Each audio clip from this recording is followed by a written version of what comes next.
Roller. Entonces, si me dices primero tu nombre, ¿cómo quieres que te acreditemos en el documental? Noelia García Leal, ¿Y tu posición? alcaldesa de Los Llanos de Aridane. Perfecto. Noelia, dime un poquito cómo viviste ese primer día del volcán.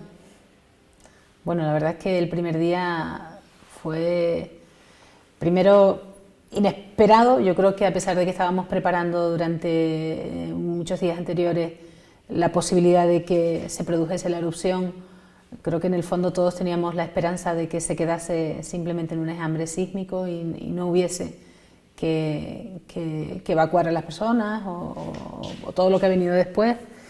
Y después, pues, sobre todo de mucha preocupación por las consecuencias que pudiera tener, primero, en la vida de las personas. Creo que fueron momentos, a pesar de que, y como lo teníamos planificado, cada uno sabíamos dónde teníamos que estar en cada momento, no cabe duda que el que se produjera la erupción un domingo a mediodía, cuando las familias estaban mayoritariamente en sus casas, estaban juntos, no había niños en el colegio, la gente pues, no estaba en sus trabajos, eso sin lugar a dudas facilitó mucho esos primeros momentos de tensión, porque inevitablemente hay tensión, y sobre todo de evacuación de las personas afectadas.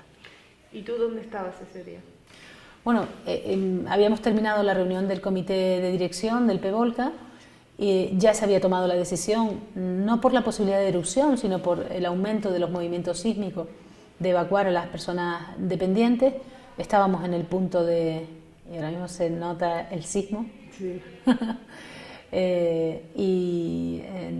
Ya estábamos procediendo a la evacuación de las personas dependientes y me encontraba en casa de una señora del municipio de 102 años que no quería salir de su casa. Ella decía que ella había visto 2 volcanes y que no iba a ser evacuada. Al final obviamente se evacuó, pero en ese momento estaba en su casa pues ayudando y procediendo a la evacuación. Noelia, una de las cosas que a la gente de fuera no entiende es que con tanta actividad, con tanta deformación, los gases, ¿por qué no se subió el nivel de alerta de amarillo, aunque sea a naranja? Bueno, realmente el comité de dirección atiende las indicaciones del comité científico. El comité científico no tenía evidencias de esa cercanía de la erupción. Es verdad que se preveía un aumento de los movimientos sísmicos, pero en ningún caso se planteó la posibilidad inminente de una erupción, que es lo que hubiese provocado pues, ese aumento de nivel. No obstante, incluso no solo el comité científico, sino también la opinión popular de personas que habían vivido tanto el volcán del año 49 como el volcán del año 71. Yo esa noche estuve en un barrio de nuestro municipio, en Gedei, porque había algún movimiento durante la noche, en torno a 3 y pico de magnitud, y las propias personas del barrio me decían que la expresión era: todavía queda mucho.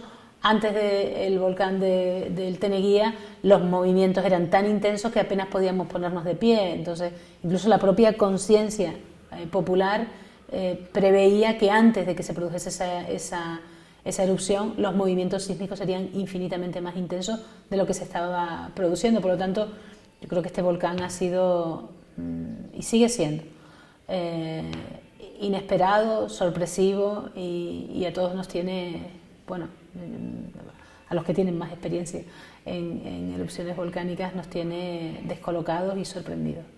Estarás cansada ya, ¿no? Día 72 de la emergencia. Bueno, es verdad que yo creo que es importante no perder la fuerza. Es verdad que ha habido momentos concretos a lo largo de estos 70 días,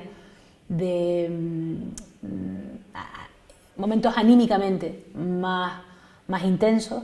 Yo creo que hace algunos días, cuando se preveía que pudiese estar dando por finalizada la erupción, con esos indicadores que parecía que daba la sensación de que podía tener un fin más pronto de lo que ahora se estima, y el ver cómo nuevamente se reactiva todos esos niveles, la verdad es que yo creo que ha sido un momento intenso. Pero yo siempre digo lo mismo, es decir, quien tiene que tener la fuerza, tenemos que tener la fuerza para apoyar a las familias que ahora mismo pues tan mal lo están pasando, ¿no? Por lo tanto, el cansancio es lo de menos, tenemos que seguir, es importante tener la cabeza fría para la toma de decisiones, no solo ahora, sino también de cara al futuro. De eso te quería hablar un poquito, porque desde luego tu papel es un papel muy complejo, en una situación que realmente desbordante, porque somos una isla pequeña, somos poca gente y de repente una erupción volcánica urbana que se nos echa encima. Entonces, ¿cómo ves tu papel aquí en los Llanos de Aridane como alcaldesa en esta erupción? Bueno, nosotros estamos inmersos en atender la emergencia, y atender la emergencia es atender las necesidades que tiene la familia. Nosotros tenemos casi 6.000 personas evacuadas de sus domicilios, algunas han perdido ya sus viviendas, otras la lava está muy próxima y tienen esa angustia encima, otras están alejadas de sus domicilios y esperamos que puedan volver a sus domicilios, pues no sabemos cuándo. Por lo tanto, ahora mismo nuestro papel y el papel del ayuntamiento básicamente se intensifica en atender las necesidades urgentes y prioritarias de la familia. Las necesidades básicas. Es verdad que el realojamiento de esas familias que han perdido su casa es fundamental, pero no solo tenemos que atender la emergencia, sino al mismo tiempo es como si tuviésemos que estar planificando también el futuro. Yo digo que ahora mismo tenemos 3 ayuntamientos, tenemos el ayuntamiento de la emergencia del volcán, tenemos el ayuntamiento de la planificación del futuro, pero también tenemos el ayuntamiento que continúa. Hay muchos vecinos en otras zonas del municipio que siguen su vida dentro de esta situación que estamos viviendo, pero con diferentes necesidades y diferentes problemas que también el ayuntamiento tiene que darle una respuesta. ¿Y cuáles son las necesidades más urgentes de la gente ahora, dentro de la emergencia, que tú tienes que atender? Bueno, básicamente es el alojamiento de las personas y las necesidades básicas de alimentación de las familias. Hay muchas familias que están viviendo en casa de familiares y tengo que agradecer la enorme acogida que ha habido en toda la isla de las personas damnificadas. Pasó así en el volcán del año 49, que la gente de Las Manchas estuvo evacuada en los llanos y fue acogida por la gente de los llanos. Es verdad que era mucha menos población, ahora estamos hablando de un número importante, pero de esos casi 6.000 personas evacuadas, en el hotel ahora mismo acogidas hay en torno a 500 personas. Eso dice mucho de la capacidad de acogida que tiene esta isla, ¿no? Pero básicamente yo creo que lo más importante ahora mismo es darle esas posibilidades de alojamiento. Hay muchas personas que están en otros municipios, que tienen los niños en el colegio o que tienen su trabajo en la zona de los Llanos de Aridane y les supone un problema importante el tener que desplazarse diariamente desde otros municipios. Hay familias que están en Garafía y que tienen que venir al colegio aquí. Es decir, la verdad es que ahora mismo esa es la prioridad fundamental. A medio plazo ese alojamiento temporal y obviamente a largo plazo el alojamiento definitivo. Claro, entonces aquí hay varias partes. Por un lado tenemos gente que ha sido evacuada, que está frustrada, que está desesperada porque dice que no le da el dinero, no le da para estar fuera de casa, no pueden siempre estar comiendo en restaurantes y no les da. Sí, básicamente personas que en la zona evacuada tienen sus viviendas propias y que ahora están asumiendo alquileres o incluso pues viviendo en casa de familiares y amigos, pero que también tienen que colaborar económicamente con los gastos, obviamente, de la casa. Sobre todo yo creo que lo más que preocupa ahora mismo a los vecinos es la incertidumbre.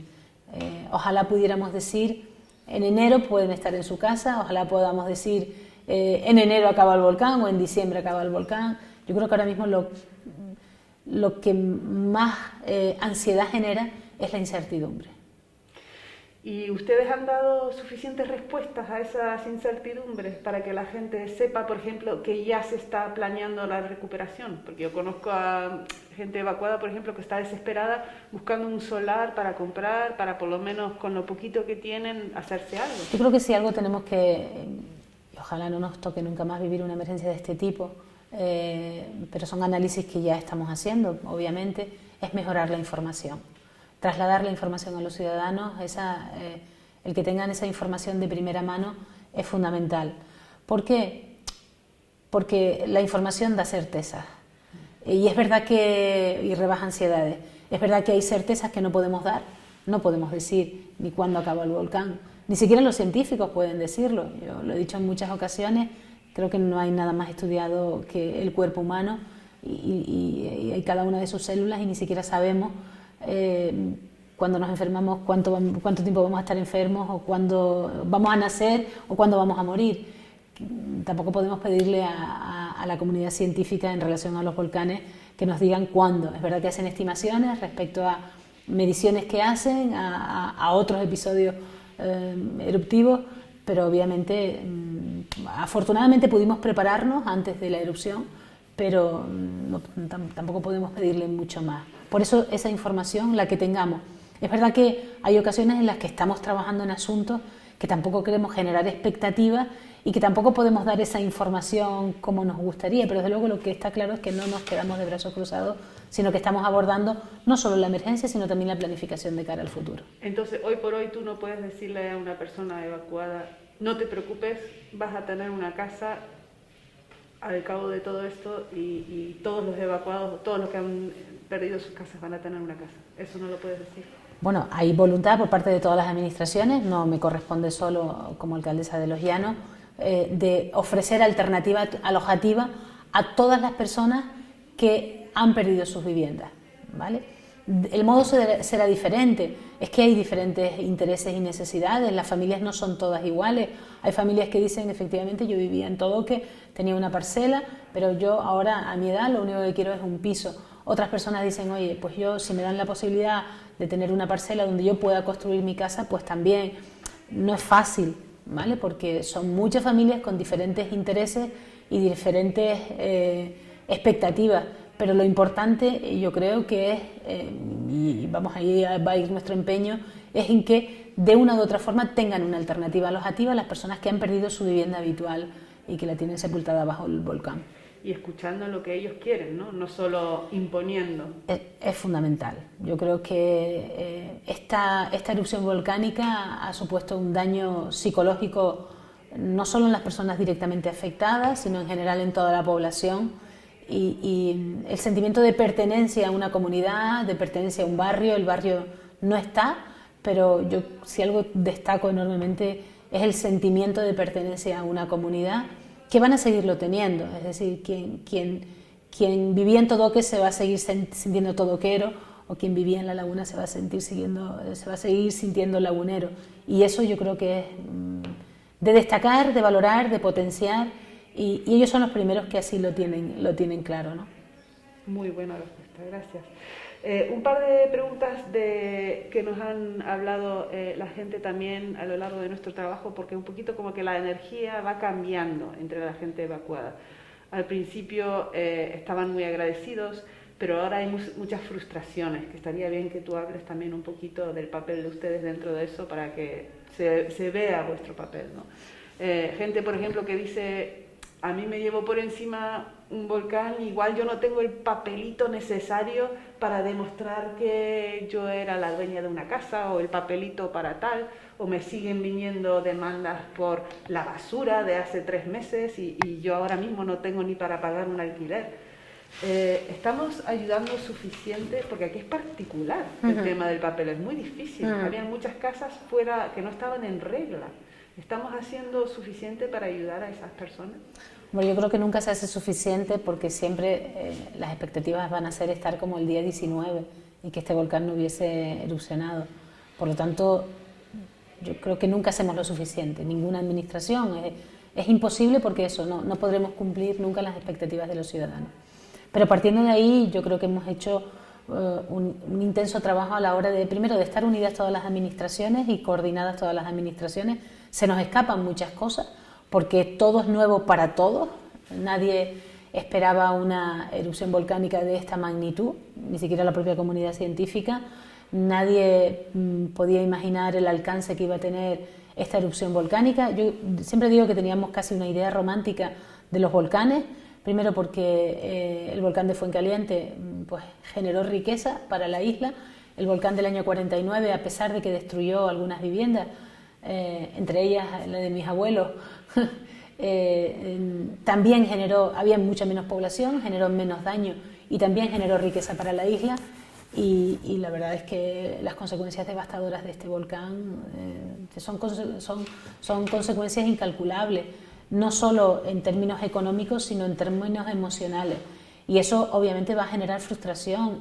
Nunca podremos compensar el esfuerzo que una familia ha invertido haciendo su casa a lo largo de los últimos 20 años, porque por el cariño que le ha puesto, por el esmero que le ha puesto, por el esfuerzo que le ha costado tener esa pequeña parcela, o para poderle dejar una parcela a su hijo que ahora ya no está.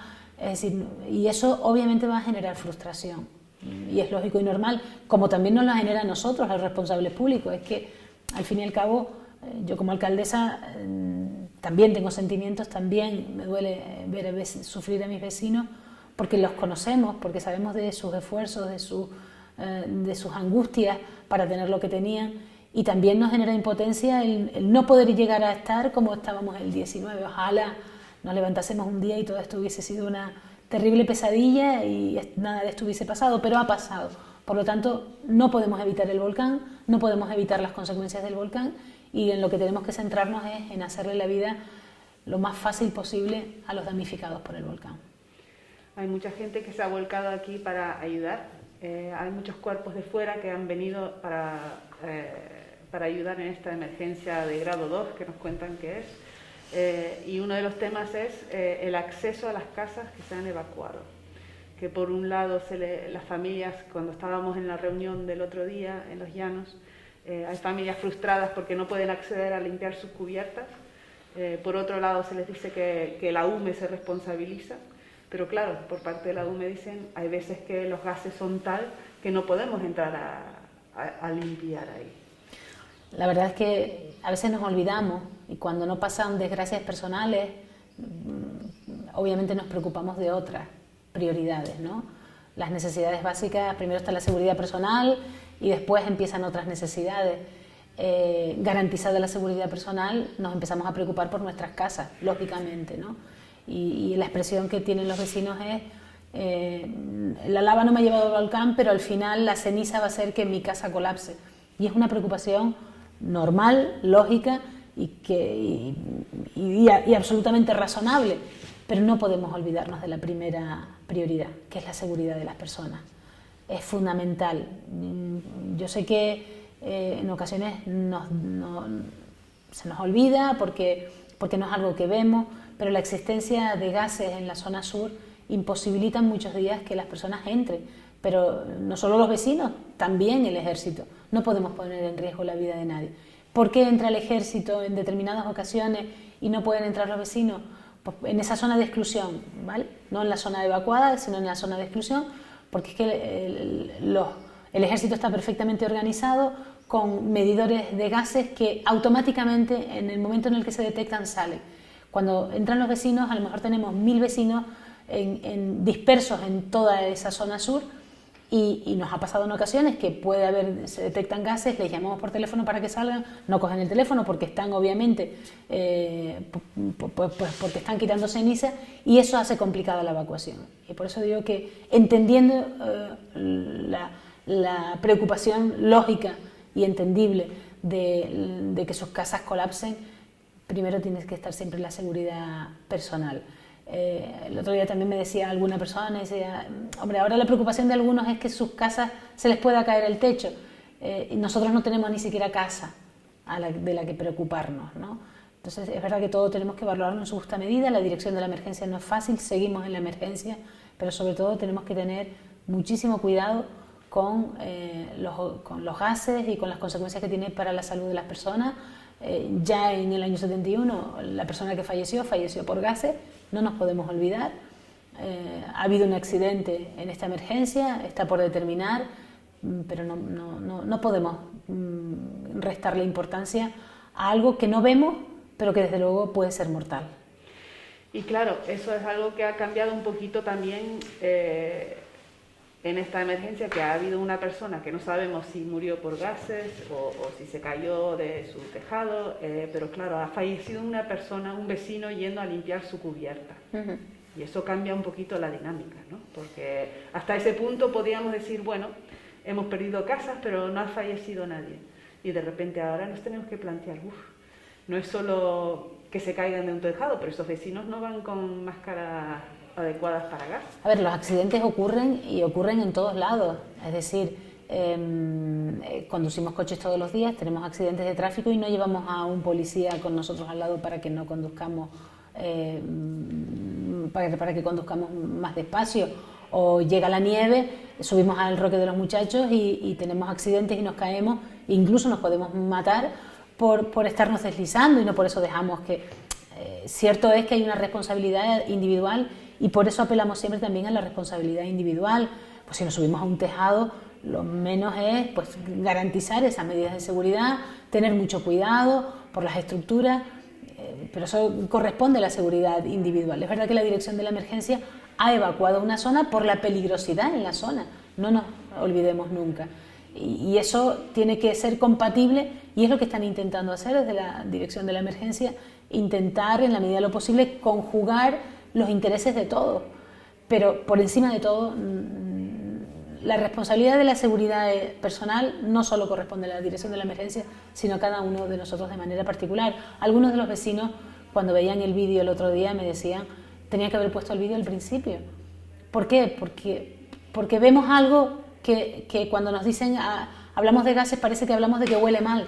No es que huela mal. Hay ocasiones en que vemos que la calidad del aire parece que es buena y no es buena, y otros días que parece que está cenizando todo el día y sin embargo la calidad del aire sí es buena. Por lo tanto, tenemos que hacer un ejercicio de entender que las mediciones de la calidad del aire, por un lado, y de los gases, por otro, son cuestiones que debemos respetar absolutamente por la seguridad nuestra. Claro. Y ahí quizás hemos fallado un poquito también en la comunicación, por el tema de las mascarillas con la ceniza también, que está en el suelo, que se puede volar al pasar el viento, el coche, y eso si entra en los pulmones puede ser muy dañino. Claro, yo creo que dentro de todo lo malo, afortunadamente estábamos acostumbrados al uso de mascarilla. Es verdad que yo he insistido mucho a la Dirección de la Emergencia en comunicar bien los problemas de la calidad del aire y el problema de los gases. Creo que es fundamental trasladarle a los vecinos que cuando hablamos de la calidad del aire estamos hablando de posibles perjuicios a medio plazo en la salud de las personas, y cuando estamos hablando de los gases, del monóxido de carbono y del dióxido de azufre, estamos hablando de gases letales para la vida de las personas. Por lo tanto, y eso está ocurriendo en la zona sur, y eso es lo que las mediciones de la UME están dando en la zona sur, que es diferente a la calidad del aire en esta zona que no está evacuada. ¿Y la gente se resiste si se tiene que confinar? No, yo creo que mayoritariamente la población ha tenido un comportamiento ejemplar durante toda la emergencia.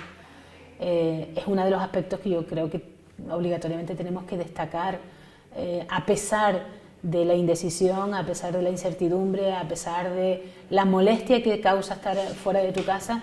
Creo de que de forma mayoritaria la población ha tenido un comportamiento ejemplar, y es normal que en momentos determinados la población pues se rebele y se manifieste, porque es lógico en una situación, en una emergencia tan larga. Yo no sé si es la emergencia tipo 2 o tipo 3 o tipo 1, pero para nosotros es la mayor catástrofe que hemos tenido en la historia de este municipio, y me atrevería a decir en la historia de España y de Europa. Yo no recuerdo ninguna emergencia que haya tenido una duración de 70 días con las consecuencias que ha tenido, porque si vemos el mapa parecería que es un poquito del territorio, que bueno, que dentro del contexto de la isla de La Palma esa tirita afectada significaría poco, pero las consecuencias son infinitas. Consecuencias personales, es verdad que no han habido daños personales, pero es que los daños físicos, los daños materiales están haciendo mucho daño a las personas, y eso desde luego hay que tenerlo mucho en cuenta. Por eso no solo es esa porción pequeñita, sino lo que implica esa porción pequeñita. Otro más. Estamos calentitos con los sismos.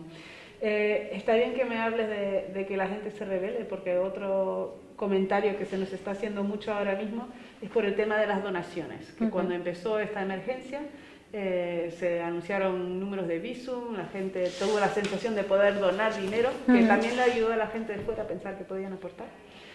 Pero lo que nos están diciendo por un lado es que en El Paso ya se han repartido todas las donaciones, pero que en Los Llanos va lento, que de los 1,9 millones de euros recaudados solo se han repartido 24.000 a 14 familias. Sí. ¿Por qué?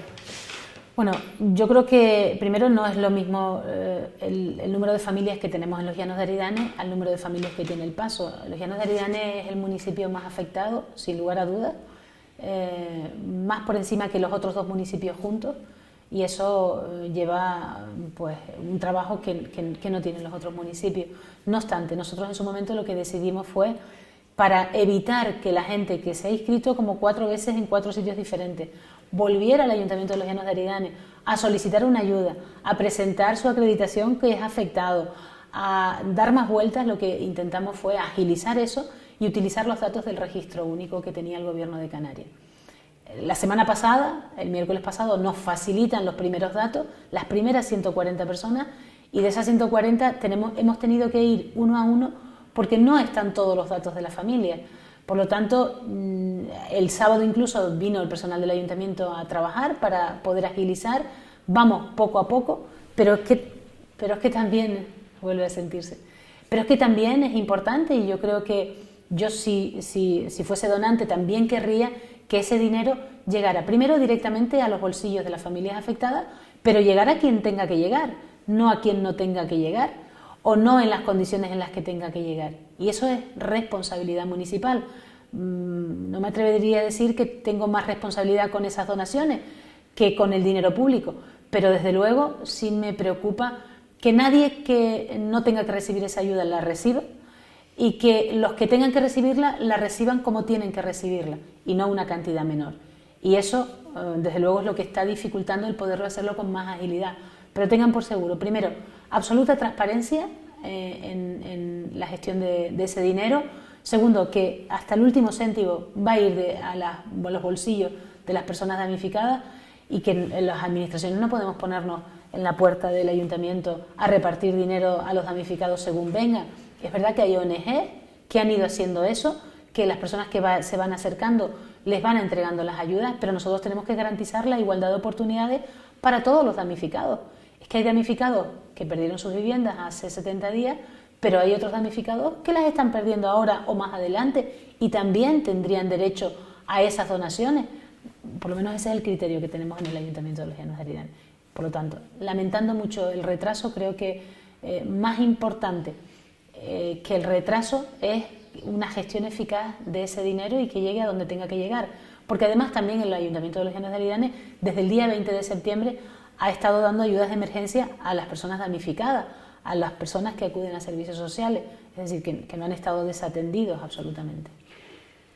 Y siendo país latino y todo el mundo es sabio con un cafecito en el bar, porque es muy fácil resolver los problemas de todo el mundo en el bar, una queja que se nos hace es que a menudo dinero, se ha prometido mucho dinero de Madrid, se está hablando de mucho dinero. Primero, ¿esas promesas de dinero para La Palma son suficientes para todo lo que se está perdiendo aquí?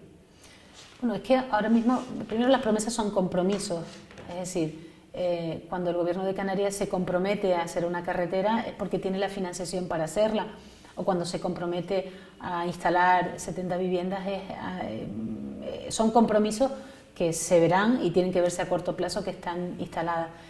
¿Es suficiente? Pero es que ni siquiera sabemos lo que necesitamos en este momento concreto. No ha acabado el volcán, no podemos hacer una planificación exacta de lo que necesitamos, porque no sabemos ni dónde vamos a poner los colegios, ni dónde vamos a instalar definitivamente las viviendas en esos núcleos para determinar si necesitamos o no otro centro de salud. Es decir, esto no es una carrera, un sprint, esto es una carrera de fondo, y yo lo que le pido al Gobierno, y así se lo he trasladado, es que en cada momento las necesidades que vayamos planteando, que se cumplan. De nada nos sirve ahora hacer una carta de los Reyes Magos en el aire. Hay cosas que tenemos concretas, por supuesto, y que tienen que tener financiación, por supuesto, y para eso estamos las instituciones más cercanas a los ciudadanos, para seguirse exigiéndolo al Gobierno de Canarias y al Gobierno de España si no cumplen. Pero hoy habrá unas necesidades y posiblemente dentro de 3 meses habrá otras necesidades. Pues yo creo que lo importante es esa comisión de seguimiento que se ha hecho entre todas las administraciones, porque ahí no solo nos vamos a comprometer, sino que además vamos a chequear lo que se ha ido cumpliendo o lo que no se ha ido cumpliendo. No se trata de venir a hacer una visita, hacer una rueda de prensa y dejar las cosas en el aire, sino que en esas comisiones de seguimiento vamos a ir a poder haciendo un chequeo y una gestión de lo conseguido y de lo que no conseguido. Perdón. Y de lo no conseguido, ¿por qué no se ha conseguido? Por lo tanto, yo creo que eso es lo verdaderamente importante, porque ahora, aunque el gobierno de Canarias pusiese 1.000 millones sobre la mesa, pues a lo mejor habría muchas infraestructuras que no podemos llevar a cabo. De ahí que la importancia sea que lo que se pida por parte de las necesidades que se pidan sean atendidas en cada momento. ¿Y tú sientes que desde Madrid la respuesta ha sido la adecuada? Yo creo que desde Madrid... no, gracias. Yo creo que desde Madrid se ha tenido muy en cuenta la isla de La Palma, todas las propuestas que hemos puesto encima de la mesa se han ido cumpliendo. Es verdad que algunas no con la agilidad que nos gustaría, por ejemplo la instalación de las viviendas.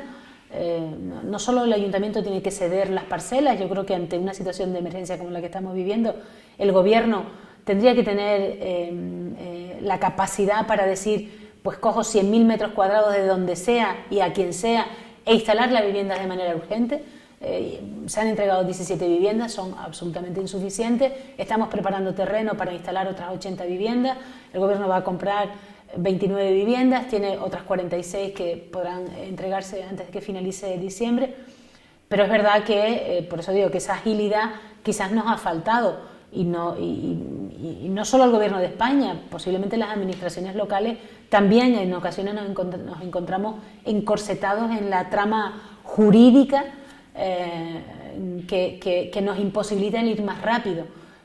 Pero también es verdad que dan unas ciertas garantías a todos los ciudadanos de que las cosas dentro de la emergencia se hagan con unos criterios de igualdad para todos y con unos criterios legales que nos benefician a todos. Uno de los comentarios que me hacen mucho, que me da muchísima pena, es que se está prometiendo mucho, pero se va a quedar mucho dinero por el camino. Mal usado, desviado, o sea... Yo no creo que el dinero se desvíe. Mire, nosotros ahora mismo, el Ayuntamiento de Los Llanos tiene un problema de liquidez importante, estamos asumiendo todo el gasto de la limpieza de las calles.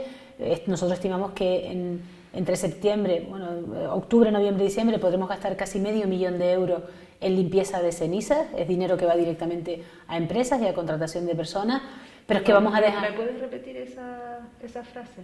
¿El qué? El de los 3 meses, la limpieza de la ceniza y cuánto... Nosotros hacemos una estimación de que durante los meses de octubre, noviembre y diciembre podremos gastar en torno a 500.000 euros en limpieza de cenizas.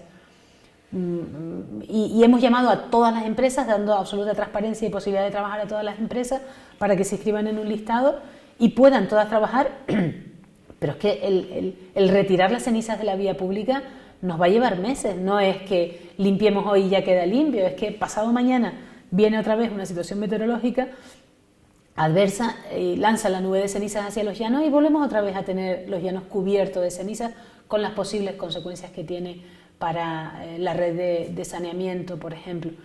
Pero es que además vamos a dejar de percibir 1 millón de euros de los IBI, porque los IBI no se los vamos a cobrar ni a las personas evacuadas ni a las personas que han perdido sus casas.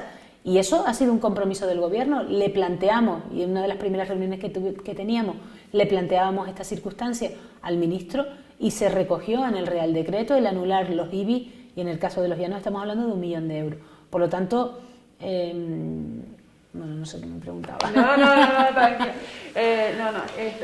Sí, esperamos ir a Madrid con las preocupaciones de cada uno, tanto el ciudadano como las administraciones, los científicos. Si tú tuvieras aquí a Pedro Sánchez y es el momento de pedir, ¿qué le pedirías? Piden. Sí, la verdad es que las últimas veces que he venido no ha habido comisión de seguimiento. Estamos pidiendo una nueva comisión de seguimiento para analizar pues todas las cuestiones que tenemos pendientes. Yo lo que le pediría sin lugar a dudas es agilidad en los procedimientos para sobre todo reubicar a la familia. Es decir, las casas ya tendrían que estar siendo instaladas, las viviendas temporales, la liquidez de los ayuntamientos es fundamental. Y esas ayudas de los 30.000 euros a las familias que han perdido sus viviendas también deberían de estar ya en los bolsillos de los ciudadanos. ¿Y por qué no lo están? No lo sé, no lo sé. Es una ayuda específica que venía contemplada en el Real Decreto para la pérdida total. Es que a nosotros nos vienen hablando los vecinos desde los primeros días de la emergencia, de los famosos 30.000. Sí, dicen, pero desde el decreto del 5 de octubre. Y ese es el decreto nacional. Ese es el decreto nacional, correcto. ¿Y ese dinero no ha llegado? Yo no tengo conocimiento que ninguna familia lo haya cobrado. Por eso digo que al final el ayuntamiento con el tema de las donaciones se ha visto en un follón que no es nuestra competencia. Es decir, que ojalá las donaciones las pudieran hacer los particulares directamente a los vecinos, pero si pasan por la administración, nosotros sí que tenemos que cumplir un procedimiento. Porque es así, porque es que la administración no puede trabajar como una organización no gubernamental. Tenemos unos criterios, tenemos unos procedimientos y sobre todo tenemos que darle las garantías a los ciudadanos, porque somos administración pública, que ese dinero llega a quien tenga que llegar. Esa es la realidad. A veces me parece un poco injusto, ¿no? que por un lado se nos pida agilidad, eficacia, cuando además es que no tenemos las herramientas, porque es que los ayuntamientos no determinan los procedimientos por sí solos. Nosotros tenemos una interventora habilitada, una secretaria habilitada que cumplen las directrices del Ministerio, y eso es así, no nos lo podemos saltar por la emergencia, porque sobre todo debemos cubrir la igualdad y la justicia para todos. Y Noelia, ¿a ti te hiere a nivel personal las críticas? Porque a nosotros siempre nos han hablado de ti personalmente como una política muy involucrada, que vas a las fiestas del pueblo y te llevas el bizcochón, o por así decirlo, que es bonito. Yo eso no lo he oído de muchas personas, pero de ti sí. Bueno, es que al final somos vecinos, los alcaldes, es verdad que somos... Pero a ti te hiere. Hombre, claro, pero es que es normal, ¿no? Sí, es que cuando uno...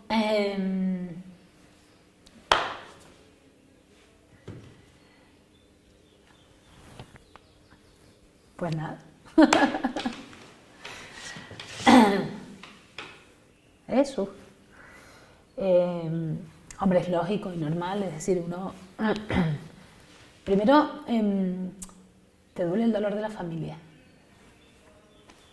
porque es inevitable. Cada familia le duele el suyo.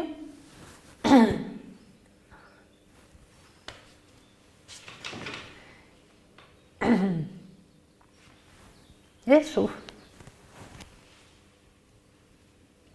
Me recuperaré. A cada familia le duele su dolor o el de sus vecinos, pero a mí como alcaldesa no solo me duele el de mis vecinos, sino como alcaldesa con la responsabilidad que tengo, ¿no? Primero porque nos conocemos casi todos, porque te parece que todo lo que haces es poco, porque desde que trabajas desde las 6 de la mañana hasta las 2 de la mañana, que a veces salimos del ayuntamiento, no solo yo, sino todos los concejales, y que intentamos llegar a todo. Es verdad que parece que solo se ve lo malo, pero no vemos, solo vemos la punta del iceberg, que son las cosas a las que no podemos llegar, porque es verdad, es que no tenemos la capacidad para llegar a todos como nos gustaría, pero no vemos la parte baja del iceberg, ¿no? De todas esas familias que también hay, que se sienten atendidas y que sienten que esta situación juntos es como vamos a poder salir de esto. Esto no es una guerra ni una lucha ni entre ayuntamientos ni entre instituciones, es decir, aquí tenemos que estar unidos todos, y entiendo que todos, sobre todo las instituciones más cercanas a los ciudadanos. Y claro, hombre, yo creo que a nadie le agrada que le hagan críticas, ¿no? Cuando las críticas son constructivas y son para mejorar, obviamente siempre las recibimos de buen agrado, porque es que juntos y construyendo todos juntos vamos a salir más rápido de esta situación. Las críticas que no entiendo es cuando se intenta primero politizar y utilizar como arma arrojadiza una situación de emergencia, y cuando en estas situaciones de emergencia no solo vemos, ya nos pasó con el COVID, no solo saca lo mejor de nosotros mismos, sino también, y también hay que decirlo, lo peor de algunas personas. Y la picaresca también está, es decir, y la crítica política destructiva también está. Yo intento en la medida de lo posible, y así se lo traslado a mis concejales, que las hojas de los árboles no nos impidan ver el bosque. y el bosque es la mayoría de las personas. Y ser justos con la mayoría de las personas, intentar llegar a la mayoría de las personas. Pero de verdad que con casi 6.000 personas evacuadas fuera de sus domicilios, en ocasiones se nos hace complejo. Pero bueno, yo creo que esto es un proceso, nosotros vamos a seguir trabajando como lo hemos hecho hasta ahora. Yo creo que lo más que nos puede tranquilizar es llegar a casa con la sensación de haber hecho lo más que hemos podido hacer, que no es lo que necesitan los ciudadanos, porque nosotros llegamos a un límite, y sobre todo tener claro, y yo muchas veces lo he dicho, nosotros no solo tenemos que decirle a los vecinos que no están solos, sino tenemos que hacerles sentir que no están solos. Y su ayuntamiento, que es su institución cercana, obviamente siempre van a encontrar el respaldo, para exigir lo que nos corresponde. Y el camino no va a ser fácil, y también hay que decírselo a los vecinos. Esto no se va a arreglar ni en 3 meses, ni en 6 meses, ni en un año. La reconstrucción de un municipio como el nuestro va a tardar años, pero ahí tenemos que estar todos, y sobre todo con la participación de los ciudadanos, que es fundamental. Me encantó. Pero ese mensaje, igual ellos aún no les ha caído la moneda, que la reconstrucción no es mañana, ni pasado, ni 6 meses, ni un año, pero va a ser muy largo, ¿verdad? Sí, pero tampoco podemos vivir pensando lo que va a pasar dentro de 10 años. Nosotros tenemos que ir cumpliendo metas a corto y a medio y a largo plazo. Por eso la meta a corto plazo es que puedan estar realojados de forma temporal. Perfecto. Esa es la meta a corto plazo. Que las personas puedan tener un trabajo, porque no solo con una casa las familias se quedan en los lugares, en los territorios. Es que tener una casa sí, pero tener opciones de futuro sí. Y estamos hablando del mayor reto político que yo creo que hemos tenido en la historia de esta comunidad autónoma, sin lugar a dudas. Desde ofrecerle oportunidades de futuro a muchas familias que ahora mismo no solo han perdido sus casas, sino han perdido su modo de vida. Y eso no es fácil, porque, por ejemplo, con la pérdida del sector agrícola, es que los agricultores quieren seguir siendo agricultores. Y tenemos incertidumbre sobre se va a poder roturar encima de la lava, cuánto tiempo vamos a tener que tardar. Es decir, somos incapaces las administraciones ahora mismo, en el momento en el que estamos, de dar esas seguridades, porque ni siquiera la comunidad científica sabe cómo va a quedar el terreno o qué se va a poder roturar. Pero lo más importante es la ilusión de esas familias de, a pesar de la dureza de este volcán, querer vencer al volcán y construir y roturar y volver a plantar y sacar algo bonito y algo productivo de algo que ahora mismo es lo más catastrófico que hemos tenido, como se hizo en el año 49, y se roturó esa fajana de ese volcán y es una de las mayores zonas productivas de plátano de la isla. Y eso es lo que la gente quiere hacer. La gente quiere, es verdad que necesitamos ahora las ayudas puntuales, pero la mayoría de la población lo que quiere es trabajar, y es tener posibilidades de trabajar en nuestro municipio, y quieren seguir viviendo en nuestro municipio. El dar esa posibilidad, creo que sin lugar a dudas es la meta más a largo plazo. Pero claro que tenemos que ir poniendo metas a corto plazo, porque es que si no... nos quedamos por el camino. Sí, efectivamente. Vale, 1 o 2 preguntas más y ya está. No. Pero está muy bien, porque así nos acercamos a ti, ¿sabes? Sí, no, yo no tengo pensado. ¿Sabes? Y entonces, mira, una de las cosas que está surgiendo ahora es que hay vecinos que querían tener una demostración en la calle por el tema de las ayudas, que se me olvidó hacerte la pregunta. Sí. Pero se ha cancelado eso, o no se le da permiso para salir a la calle para demostrar hoy a las 10, no sé qué era hoy o algo así. ¿Por qué se ha cancelado esa...?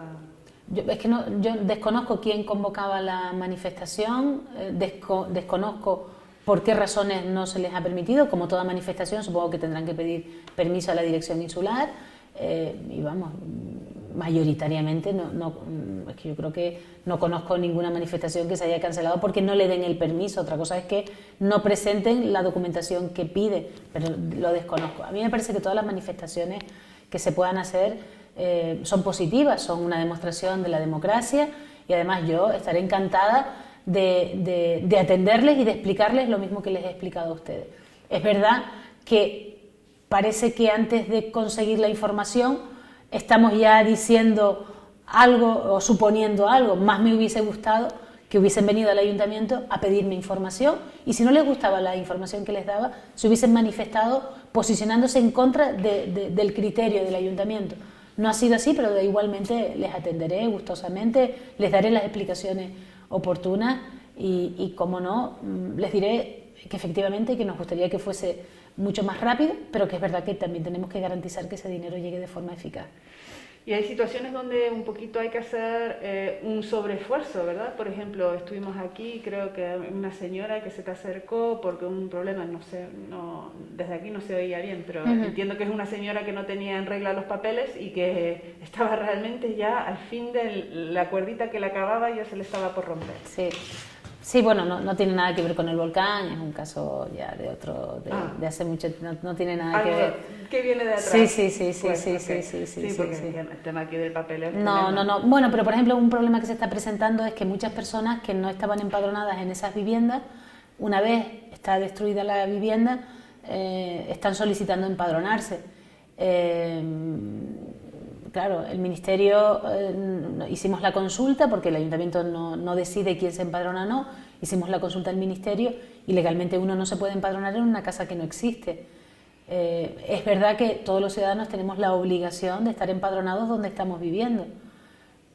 Por lo tanto, pero ante todas esas situaciones es verdad que también por parte del Ministerio se ha habilitado, antes cuando hablamos de los papeles, que es verdad que hay muchos papeles que no están en regla, pues sesiones que se han hecho de padres a hijos que no están regularizadas. Para todo eso está la consulta y la asesoría por parte de las notarías, que de forma gratuita también han querido colaborar con los damnificados del volcán y se están arreglando mucha documentación que no teníamos en regla. Es verdad, nadie se espera que haya un volcán, nadie... porque las cifras son sorprendentes, o sea, en el registro... creo que hay 1.500 y pico casas, pero en el Copérnicus se van más de 2.000, algo así. A ver, sí. El Copérnicus dice 2.748 viviendas, pero claro, en el registro solo hay 1.548. Es curioso porque algunos vecinos me decían el otro día que gracias a que el Ayuntamiento de Los Llanos le pidió una serie de documentación para instalar, por ejemplo, el agua de abastecimiento público. Hace 6 meses arreglaron toda la documentación de su casa, en ese momento se quejaron mucho porque el ayuntamiento les pedía esa documentación, pero hoy lo agradecen porque tienen todos los papeles en regla. Quiero decir con esto que en ocasiones, y a mí me pasa igual que al resto de los vecinos, pues hombre, dejamos un poco los papeles de aquella manera y es importante tener siempre, en la medida de lo posible, pues la documentación en regla. Pero en la reconstrucción, en la recompensa que vaya a llegar al vecino, ¿se va a tratar por igual el que tenía el papel en regla y el que no? Eso es lo que está intentando solventarse a través de las actas notariales que están elaborando los notarios. Se podrá arreglar lo que se podrá, se arreglará lo que se podrá arreglar, porque es fundamental, ¿no? El tener esa tranquilidad. Pero como en todo, vuelvo a decir lo mismo, también se dan situaciones de picaresca y habrá cosas seguramente que no se podrán arreglar, pero porque no se pueden arreglar. Difícil, ¿no? Muy complicado, muy complicado. La verdad es que son tantas las situaciones de no vivía, pero sí vivía, pero mi hijo vivía en otro lado, pero vivía conmigo, pero no estaba empadronado, pero el certificado de residencia. Y después las otras situaciones que también se dan, de casas que no estaban habitadas y que ahora pues dicen que estaban habitadas. Creo que ahí también tenemos que ser serios y rigurosos a la hora de facilitarle a las personas que realmente tienen un problema de documentación, pero no permitir y no dar paso a aquellas situaciones que desde luego en las que se intenta de alguna forma sortear los procedimientos ordinarios. ¿Tú te sientes orgullosa del trabajo de tu ayuntamiento, Noelia? Me siento orgullosa del trabajo del personal del ayuntamiento. Creo que la inmensa mayoría ha dado lo mejor de sí, no han estado contemplando ni horarios, ni días, ni han trabajado intensamente, siguen haciéndolo. No han escatimado en atender una llamada por parte de cualquier concejalía un domingo o un lunes a las 10 de la noche por solventar problemas a los ciudadanos. Me siento orgullosa del trabajo intenso que han hecho todos y cada uno de los concejales Pero es verdad que a todas luces nos sentimos impotentes y frustrados porque queremos ayudar más. Por lo tanto, es esa doble vertiente, ¿no? Creo que hemos dado todo lo mejor de nosotros mismos.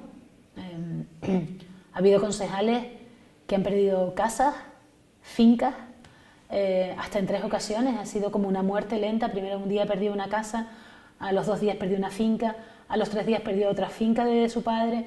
Es decir, y a pesar de todo, ni un solo día ha dejado de venir a trabajar al ayuntamiento.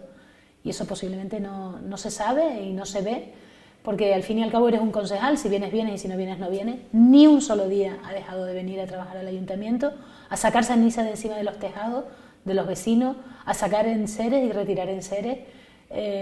Muchos de los concejales ni siquiera han visto a sus niños pequeños, porque salen por la mañana y los niños duermen, y llegan por la noche y los niños duermen. Yo sé que a veces la crítica fácil hacia la parte política es más que recurrente, lo tenemos asumido, va en el sueldo, pero de verdad que de ese trabajo de los concejales me siento absolutamente orgullosa, a pesar, como digo, que todos y cada uno de ellos se sienten absolutamente impotentes y con ganas de ayudar más. Pero, como digo, siempre vemos esa parte chiquitita, que es la del descontento, pero no vemos el gran iceberg. Y con eso es lo que nos quedamos, ¿no? Porque al final, quienes estamos expuestos en la vida pública, estamos expuestos a eso. ¿Y cómo te gustaría que se recuerde tu papel dentro de esta emergencia? Ojalá no se recordase mi papel dentro de la emergencia, que la emergencia no existiese. No mi papel. Creo que el papel del Ayuntamiento de Los Llanos de Aridane debe ser el de, primero, de cercanía con los vecinos, de que tu ayuntamiento te representa, tu alcaldesa te representa, de que estamos con ellos, de que vamos a seguir exigiendo lo que nos corresponda, de que vamos a jugar un papel fundamental en esa reconstrucción, porque para nosotros es fundamental respetar la idiosincrasia de nuestro pueblo y seguir luchando porque Los Llanos se reconstruya, no igual, porque no va a ser igual, esperamos que sea algo mejor, pero que los vecinos sientan que Los Llanos de Aridane ha salido reforzado, aunque ahora no lo veamos de esta situación. Todas las crisis son oportunidades, a nosotros ahora mismo nos cuesta mucho ver esas oportunidades, estamos todavía en la situación de crisis y de dolor, porque es que el dolor hay que vivirlo y Los Llanos de Aridane está de luto, porque hay muchas familias que lo están pasando muy mal y con mucha incertidumbre, pero también es verdad que nuestro municipio ya ha vivido otro volcán, ha vivido muchas desgracias, nos hemos sobrepuesto. Yo creo que ese trabajo y ese esfuerzo y esos ojos de esas personas mayores que ya salieron en una ocasión de una situación muy difícil, en plena posguerra, con muchas dificultades, con menos medios, y consiguieron salir adelante, nosotros no podemos ser menos. Pero también cuando lo vemos en los ojos de los niños y la motivación de los niños y cómo se adaptan a las nuevas circunstancias, también debemos aprender de ellos para seguir caminando hacia un futuro Los Llanos de Aridane diferente, porque ya no va a ser igual, ni podemos pretender que sea igual, pero seguro que será algo mejor. Ya, perfecto. Te quiero pedir que me hagas 2 frases más cortitas nada más, para tenerlas ahí, porque me encanta cómo hablas y hablas con mucha pasión. Por un lado, si me puedes decir con 1 o 2 frases nada más, para poner al principio de la película, el 19 de septiembre erupcionó el volcán y, no sé, nos recordamos. Sí, tú terminas esa frase. El 19 de septiembre erupcionó un volcán y tú me terminas en tus palabras un renglón nada más, una frase. El 19 de septiembre cambió nuestras vidas. Empieza otra vez, perdón. Porque yo estaba hablando y quiero que salgas solo tú. Vale. El 19 de septiembre cambió nuestras vidas. Es que nos cambió en todo. Y este volcán, vamos a ser más fuertes que el volcán y vamos a no sé. cuando me dice que piense la cosa. No, mira, eso está perfecto. Cambió nuestra vida, pero vamos a ser más fuertes que el volcán. Punto. Vale. Ya está. ¿Te lo digo todo junto? El 19 de septiembre cambió nuestras vidas y a pesar de que ahora tenemos dolor, vamos a ser más fuertes que el volcán. ¿No? Wow. A ver, había una cosita más. Yo creo. Sí. Y en una o dos frases cortitas así también, ¿qué mensaje tienes para los palmeros de tu zona? Una o dos frases. Para los palmeros, bueno, para los De vecinos. esperanza, ¿sabes? Hombre, el mensaje es que efectivamente que ahora estamos viviendo un duelo y hemos vivido un hecho traumático, porque es una emergencia traumática, y nos duele y tenemos que recomponernos de ese dolor, pero juntos vamos a salir de esto. Es que no nos queda otro camino. Vale.